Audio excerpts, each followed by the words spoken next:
Men det er fordi, at jeg har en dårlig nyhed. Nej, jeg har faktisk 2 dårlige nyheder. Hvad er det? Den ene det er, at alle fra holdet er syge, så det er kun os 2, der kan stille op. Jamen, de andre, de er også kun 2. Nå, men så er det jo fair nok. Men den anden dårlige nyhed er, altså jeg stoler ikke på hende Sandy. Hvorfor? Men det er fordi, jeg synes, hun skjuler noget for os. Jeg tror bare, din fantasi løber af med os. Nå, men så kom. Hvad var det, I snakkede om? Jamen, Ikke noget. så skal du ikke oversætte din stjernehest op? Jo, vil I ikke gå med? Jo. Hej, smiletøsen. Nu skal vi over og give den max gas.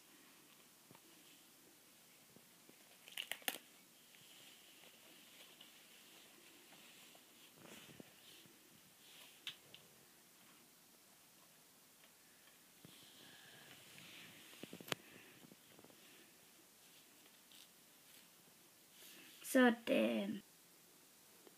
Kom, vi går over i ridehuset. Okay, kom.